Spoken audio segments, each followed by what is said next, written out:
Ignored by the ANC, MK vets turn to Zulu King for help. Disgruntled MKMVA delegation visits King Goodwill Zwelithini to, among other things, explain their anti-foreigner stance. Aggrieved members of uMkhonto weSizwe military veterans MKMVA in KwaZulu-Natal have asked King Goodwill Zwelithini to intervene in solving what they described as an injustice against them. The group also believes SA is under threat of invasion by foreign nationals whom they believe will outnumber citizens in the near future and have asked the king for guidance on dealing with this matter. Zulu, a member of the delegation that met the king last week, told the newspaper they felt deserted by the ANC, a party they belong to, and decided to organize outside political lines this time. We have approached uMkhonto regiments from all hostels around KwaZulu-Natal for support. They have embraced us. Our fight is apolitical. Our inclusion of uMkhonto proves that we are not fighting a political war because everyone is welcome, despite their political affiliation, said Mkhize explained what they told the king. We went to the king to ask for his intervention, wisdom, blessings, and direction because since we came back from exile, we feel the government has let us down. We are poor, with no economic prospects. Some of us have no housing, and our families are suffering. He said the delegation was welcomed at the royal house and they planned to have more engagements with the king. We are his subjects.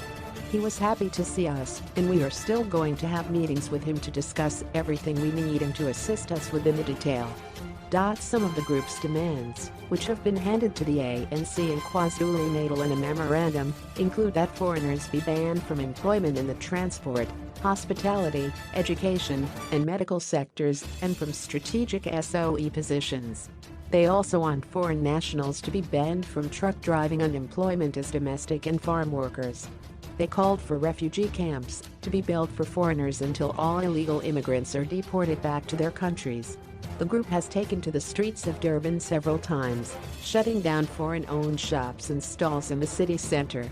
Mkhize said they explained their anti-foreign national stance to the king. As black people, we need to unite because the amount of illegal immigrants in South Africa is now too high, and in the next 10 to 15 years they will take over our country. What we fought for during the struggle is not being realized, so we have decided it is our duty to defend this country from within this time. We are not attacking anyone, we are defending our country, they told the king. He added they will visit all provinces to rally fellow liberation soldiers behind the cause.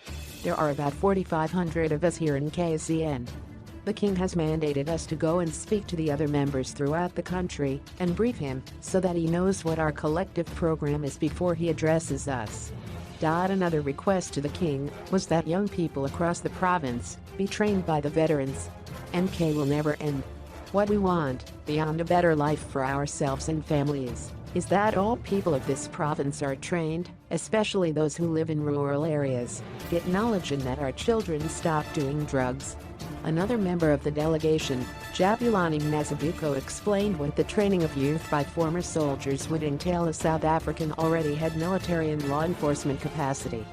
He shied away from describing the proposal as military training. We are seeing Afrikaners in Irania having their own land. We don't know what they do there or what will happen in the future, so we wish that our children are also trained so that if anything happens they are ready to defend our land. It may not be military training, but they must be taught patriotism and how to grow and be productive members of society. We are asking the king to take his place in this matter and guide us with uMkhonto, Mazibuko said.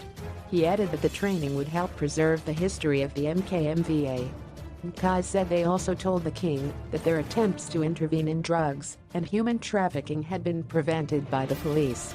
The group has previously blamed foreign nationals for the banned substances problem and harassment trafficking of young women.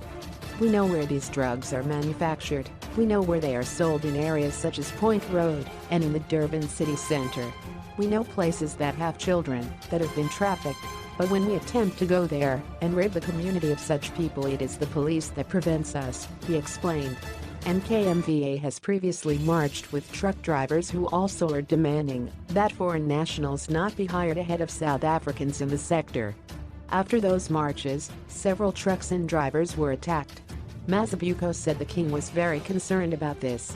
The king's only concern was that the matter of attacks against trucks and truck drivers was associated with us. He then asked that it should stop, and that consultations must be used to find solutions, not violence, because that is economic sabotage. We agree with the king on that, said Mazibuko. Mkai said while their plight was ignored by the ANC-led government, they had no intention of causing chaos as they were part of those who fought for the liberation of South Africa. They merely wanted a better life too. We have nothing, no housing, not even money to buy food. The ANC government won't even give us jobs to clean the streets. You see us chasing foreigners because we have decided let's fight for the nation. That is why we went to the king for guidance, because we don't want to end up doing wrong things. Nobody will stop us. It is painful, but we have no choice. Maybe the king's voice will have an impact, because the politicians only care about money now. Royal household spokesperson Prince Mnisi Zulu confirmed that members of MKMVA presented their grievances and said the matter of having another audience with the king was a possibility. They came because it was a celebration of the coronation of the king, like anybody who can come and visit the king. They were given an opportunity because they wanted to say why they had come. They raised their concerns about many things that are happening in the country, the prince said. Brought you by 24/7 SA News. If you like this video, remember to hit the like button and subscribe to this channel for more information about your favorite actor.